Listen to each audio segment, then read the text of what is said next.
నమస్కారం అందరికీ. ఇవాళ నేను మానా విలేజ్ గురించి విశేషాలు ఈ వీడియోలో షేర్ చేయాలనుకుంటున్నాను. మానా విలేజ్ ని ఇండియాకి లాస్ట్ విలేజ్ అని అనేవారు. తర్వాత మోదీ గారు విజిట్ చేసినప్పుడు దీన్ని ఇండియాకి ఫస్ట్ విలేజ్గా పేరు మార్చారు. సో మానా విలేజ్ బద్రీనాథ్ నుంచి 3 కిలోమీటర్ల దూరంలో ఉంటుంది. మనం బద్రీనాథ్ నుంచి షేడ్ ఆటోలో కానీ ట్యాక్సీలో కానీ రావచ్చు. ఇక్కడ మనం నన్నారాయణ పర్వతాల మధ్యన అలక్నందాని చూసుకుంటూ మనం ఈ మానా విలేజ్కి చేరుతాము. ఇక్కడ పార్కింగ్లో వాళ్ళు మనల్ని వదిలేస్తారు. ఇక్కడ నుంచి మనం నడక ద్వారా కానీ పిట్టూల ద్వారా కానీ మనం పైకి ఎక్కాలి. ఇది కూడా సుమారు 1000 అడుగు ఎత్తు ఉంటుంది. సో ఇది మానా విలేజ్కి ద్వారం అన్నమాట. ఇక్కడి నుంచి మనం ప్రయాణం అవుతాము. సో మనం దీంట్లోంచి బయలుదేరుతూ నడుస్తున్నప్పుడు మనకి ఇటుపక్క అటుపక్క చాలా చిన్న చిన్న కొట్లు కనిపిస్తాయి, దుకాణాలు.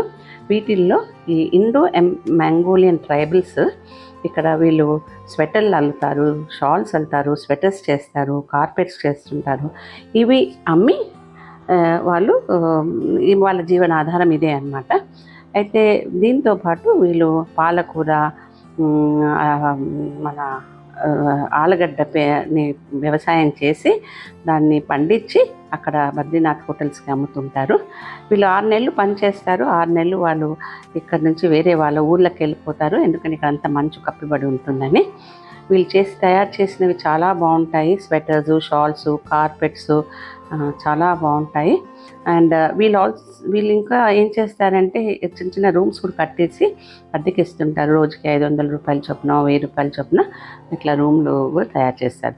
సో మానా విలేజ్లో మనం చూడాల్సినవి గణేష్ గుఫ, వ్యాస్ గుఫ, భీంపూల్, సరస్వతి నది మొదలైన చోట, తర్వాత కేశవ్ ప్రయాగ్ అంటే సరస్వతి నది మన అలకనందతో కలిసే చోట, ఇంకా పైకి వెళ్తే వసుధార ఫాల్స్ అని ఉంది. అది అంత దూరం మనం వెళ్ళలేము. అయితే ఈ అన్నీ కూడా పౌరాణికంగా చాలా ముఖ్యమైన ప్రదేశాలు. ఇవన్నీ కూడా మహాభారతంతో ముడిపడి ఉన్నది. ఈ గణేష్ గుఫలో వినాయకుడు వ్యాస మహాముని మహాభారతం ఆయనకు చెప్తే ఇక్కడ రచించారు. ఆయన దంతంతో ఇక్కడ మహాభారతాన్ని రచించారు. ఈ గణేష్ గుఫ చాలా ముఖ్యమైన ప్రదేశం, మొదటిలో చూడాల్సిన ప్రదేశము. ఇక్కడ లోపలికి వెళ్తే స్వయంభూ వినాయకుడు కూడా ఉన్నారు. వినాయకుడు ఒక గుహ ఉంటుంది, గుఫ అంటారు దాన్ని. ఆ గుఫలో వినాయకుడు కూర్చొని మహాభారతం రచించారని చెప్తూ ఉంటారు. సో ఇది మనం ఆలయం అన్నమాట. ఆలయం పక్కనే వినాయకుడు ఇక్కడ స్వయంభూ. దీని పక్కనే మనకి గుహ కనిపిస్తుంది. ఆ గుహలో వినాయకుడు రచించారని చెప్తారు. గుహ లోపల నుంచి మనము ఈ గుడి ప్రదక్షిణం కూడా చేయొచ్చు. ప్రదక్షిణ చేశాక మనము తిరిగి ఇక్కడి నుంచి బయటికి వచ్చినాక మనం వ్యాస్ గుఫలోకి వెళ్ళాలి. ఇది అన్నమాట, ఆయన అక్కడ కూర్చొని రచించారని అంటారు. ఇక్కడ ప్రతిష్ఠ అయిన వినాయకుడు స్వయంభూ అంటారు, కొంతమంది ప్రతిష్ఠ. అక్కడి నుంచి మనం ఇప్పుడు వ్యాస్ గుఫ వైపు పైకి మెట్లెక్కుతున్నాం అన్నమాట. ఇది వ్యాస్ గుఫ దారి అన్నమాట. ఇది ద్వారము. ఈ వ్యాస్ గుఫలో వ్యాసుడు మహాముని చాలా సంవత్సరాల నుండి వేదాలని రచించారని, వేదాలని 4 భాగాలుగా విభజించారని, ఇక్కడ 18 పురాణాలు కూడా రచించారని, ఇక్కడి నుంచి వ్యాస్ మహాముని వినాయకుడికి బ్రహ్మదేవుడి ప్రేరణ వల్ల ఆయనకి చెప్పి మహాభారతం రాయించారని చెప్తూ ఉంటారు. ఇది 5000 సంవత్సరాల పురాతనమైన గుహ అన్నమాట. ఇక్కడ మనకి వ్యాస్ మహాముని, సరస్వతీదేవి, విష్ణుమూర్తి ఇవన్నీ శిలా విగ్రహ రూపంలో కనిపిస్తుంటుంది. ఇక్కడ మనం బయట కూర్చోవచ్చు. ఇక్కడ పక్కన ఒక చిన్న రూమ్ కూడా ఉంది. దాంట్లో మహాభారతం ఫస్ట్ శ్లోకం ఏదైతే ఉన్నదో అది రాసి ఉన్నది. ఇక్కడ లోపల ఆ పండితుడు మనకి ఇక్కడ స్థల పురాణం అందరికీ చెప్తూ ఉంటారు. అయితే ఇక్కడ చెప్పడం ఏంటంటే వ్యాసు మహాముని అన్ని పురాణాల్ని ఒకటి మీద ఒకటి పేర్చారని, పైన కప్పు చూస్తే అలా ఒక పురాణం మీద ఒక పురాణం పేర్చి ఉన్నట్టు కనిపిస్తుంది. దీన్ని వ్యాసపోతి అంటారు. ఇక్కడ ఇది చాలామంది ఇది చూడటానికి వస్తారు. ఇది చాలా ముఖ్యమైన ప్రదేశము, ఎందుకంటే మనం మొత్తం పురాణాలు ఇక్కడ నుంచి మొదలైంది. ఈ వ్యాస్ గుఫ నుంచి. ఇది తప్పకుండా చూడాల్సిన ప్రదేశము. ఇది చూడటం అనేది ఒక మహాభాగ్యము. గణేష్ గుఫ, వ్యాస్ గుఫ అనేది ఇక్కడ పురాణాల్లో ఇలా ఒకటి మీద ఒక పుస్తకం రూపంలోనే కనిపిస్తుంది. వ్యాసపోతి అంటారనమాట. చూడండి ఎంత బాగా లేయర్స్ బై లేయర్స్ కనిపిస్తూ ఉంటుంది. నిజంగా ఇవన్నీ చూస్తుంటే నమ్మదగినవే అనిపిస్తుంది. ఇన్ని సంవత్సరాలైనా అవి చెక్కు చెదరకుండా అలా ఉండటం అనేది, ఎన్ని వాతావరణ మార్పులున్నా ఈ గుఫ అలానే ఉన్నది. సో దీన్ని మనము తప్పకుండా నమ్మాల్సిన విశేషం అన్నమాట. ఇక్కడ నుంచి మనం బయటికి వస్తే మనకి టీ షాప్స్ కనిపిస్తాయి. దీన్ని కూడా first tea shop of India అంటారు. ఇక్కడ మనం కావాలంటే టీ తాగొచ్చు. టీ తాగి మనము అక్కడి నుంచి బయలుదేరి ఇప్పుడు భీంపూల్ సరస్వతి నది ఎక్కడైతే ప్రారంభమైందో ఆ స్థలానికి వెళ్ళాలి. అయితే భీంపూల్ అంటే ఏంటి అంటే, ఎప్పుడైతే పాండవులు కురుక్షేత్రంలో గెలిచాక, వాళ్ళు కొన్నేళ్ళు రాజ్యం చేసినాక వాళ్ళ రాజ్యాన్ని వాళ్ళ పిల్లలకి అప్పచెప్పి స్వర్గారోహణకి బయలుదేరుతారు.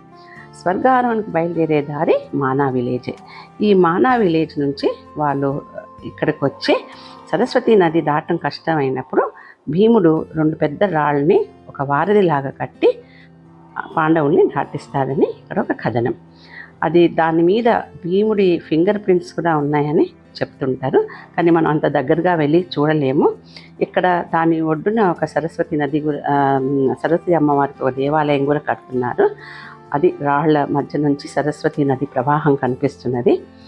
చాలా ఉధృతంగా ఉంటుంది, వేగంగా ప్రవహిస్తుంది. ఇది మొదలైన చోట పైనుంచి ఒక గ్లేషియర్ మెల్ట్ అయ్యి సరస్వతి నదిగా అక్కడి నుంచి ఈ ఒక్క చోటే మనకి సరస్వతి నది కనిపిస్తుంది. ఇక్కడ అమ్మవారి విగ్రహాన్ని ప్రతిష్ఠ చేశారు. ఇక్కడ రోజు పూజలు జరుగుతూ ఉంటాయి.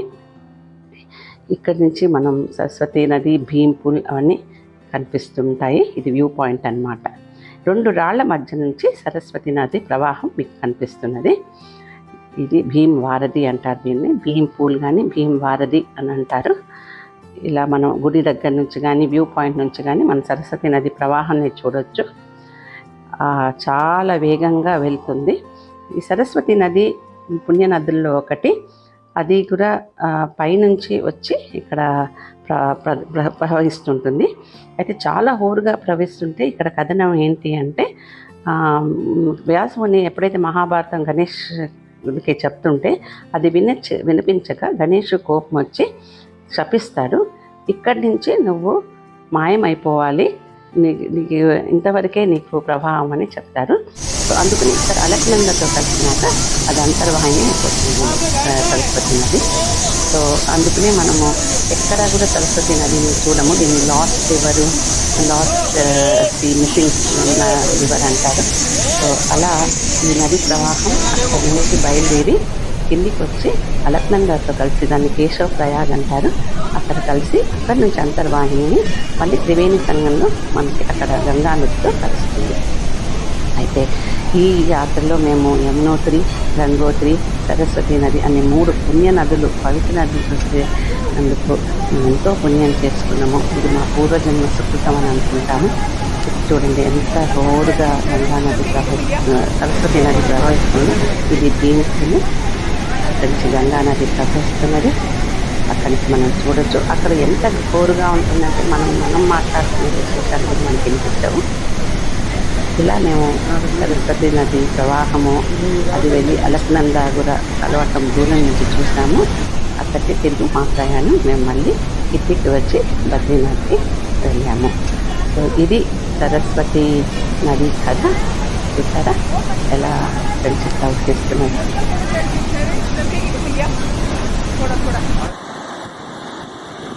ఇక్కడికి వచ్చి ఈ దారి పొడుగున, సో మీకు పక్కన ఒక దారి కనిపిస్తుంది. ఆ దారి నడిచి మేము 2012లో ఎప్పుడో వచ్చాము, 13లో. సరస్వతి నది పుష్కరాలకి ఇక్కడ వచ్చి ఈ అలకనంద సరస్వతి నది కలిసిన చోట స్నానాలు చేసాం, పుష్కర స్నానము. ఇది సంగంని కేశవ ప్రయాగ్ అంటారు. థ్యాంక్ యూ అండి. ఇవన్నీ నాకు ఒక అవకాశం దొరికింది మీ అందరితో షేర్ చేసుకోవటానికి. మళ్ళీ ఇంకో వీడియోతో నేను మీతో కలుసుకుంటాను. థ్యాంక్ యూ ఫర్ సపోర్టింగ్ మీ అండ్ ఐ హోప్ మీ అందరికీ నా వీడియోలు నచ్చుతున్నాయని. ఇక్కడ అలకనంద పైనుంచి ప్రవహిస్తున్నది సరస్వతి నది. ఎంత కామ్ అయిపోయింది చూడండి అక్కడికి వచ్చాక. ఎంత ప్రవాహంగా వేగంగా ఉన్న సరస్వతి నది కలిసే ముందు చాలా ప్రశాంతంగా అలకనందతో కలుస్తుంది. Thank you so much for watching this video.